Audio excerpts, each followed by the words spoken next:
I'm excited because I'm going to read some more of Begone the Raggedy Witches to you. Do you remember what happened last week? Mam and Mup and Mup's brother Tipper were driving back through the country lanes and the atmosphere was tense in the car. Do you remember that? Mam was strange. She's normally chatty and she was silent. And then suddenly Mup saw witches chasing them. She couldn't think that it was real. She felt sure that she had really seen them.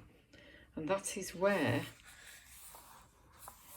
we finished last week. I did see them, she thought. I wasn't dreaming, was I? Badger came nudging out of the kitchen, his big flat head pushing the door to one side. He grinned his doggy grin, whining with joy, his butt wagging as fast as his tail. "Hey, boy," whispered Mup. "Hey." Her old friend thumped his tail against the walls and lumbered his head up under Mup's arm, snuffing the interesting journey smells from her hands and coat, licking her face so she had to push his slobbery kisses away. She laughed despite herself. "Did you miss me?" But already Badger was looking past her at the front door, and the hairs on his neck were stiff under her fingers. A low growl rumbled in his chest. Mup turned to see. It was just the front door, solid and strong as ever. The two long glass panels on either side reflected Mup and Badger back at themselves. An old black Labrador going grey at the muzzle, and a dark-eyed girl dressed in bright red jacket. Both had anxious expressions. Both were watching the door. The wind moaned and rattled the letterbox. It battered the sturdy wood and hissed against its fragile glass. Mup hugged her arms protectively around Badger's neck and wondered if Mam had turned the key in the lock.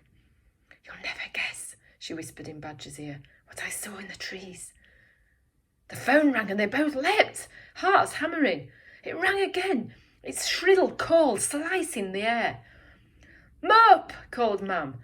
"Answer the phone!" Mum looked back at the front door. The wind was pounding at it now. The dark outside pressed itself against the glass. "Mup!" called Mam. "The phone!" Mup edged backwards, her arm around Badger's neck. Without taking her eyes from the thumping door, she picked up the phone. "Hello, Dad," she said. Dad's laugh came from far away, thin and hissing. "How do you always know it's me?"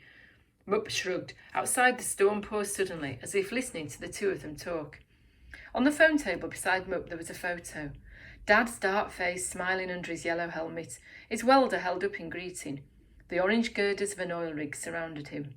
The sky and the sea joined together behind him, in a cheerful, seamless blue. Mup closed her eyes and tried to make a path to Dad in her mind. This was a little trick she had with telephones. Usually it was easy. She would just relax and let her thoughts spin down the line, and there the other person would be, standing and smiling as if right next to her. But for some reason, Mup couldn't bridge the distance between her and Dad tonight. She frowned. "Is the sun shining where you are, Dad?" Dad laughed again. "I'm only in Scotland," he said. "We have the same night and day as you." "Oh, yes," she said. Sometimes the places Dad lived didn't have the same night and day. Sometimes Mup lost track. Her eyes slid to the door again. What if she told Dad about the witches? Would that be okay? Probably not. Auntie never said much to Dad about anything. "I missed you earlier," Dad said. "Were you up with Auntie Boo?" "Yes." "Is Auntie... how is she?" "She's not the same. Mum is sad." There was no noise but the echoey silence of the phone. Then a little sound, like a sigh. "Dad, I think Auntie Boo might go to heaven." The phone gaped again for a little while, as though Dad had been swallowed into a big hole. Badger flopped at Mup's feet, his fright forgotten. In the kitchen, Mam was filling the kettle and shuffling about and sighing. Badger looked up at Mup with big, listening eyes. Dad's voice hissed up from far away again. "Mup," he said, and then stopped as though he couldn't finish. "Mam is very tired, Dad." Mup tried to fit everything into that sentence. The way there were no more songs or conversations. How Mam was so far away. How empty the house felt. And how dark the night was, now that Auntie was gone. "Mupsy," Dad said, his voice humming through cables and lines under the sea, over the land. From him to her, so far, so far. "Your Mam loves Auntie Boo so much. She loves her so much. Because Because Auntie Boo was good to Mam when she was a little girl. There was a small pause on the line. Dad, far away, deciding what words to use maybe. Yes, he said at last. Auntie's like Mam's Mam. Yes. I wouldn't want Mam to die, Dad. Well, that's how your Mum feels about Auntie Boo. I don't want Auntie Boo to die, Dad. No, I don't either. I'll be there if I could, Pet. This bloody storm. It won't last much longer. As soon as they can, they'll get a copter out and I'll be home, okay? Mup nodded into the phone. Okay, Mup? Okay, Dad. Can I have Mam? Okay, Dad. Mup, I love you. I love you too, Dad. Mam took the phone and stood talking quietly in the kitchen.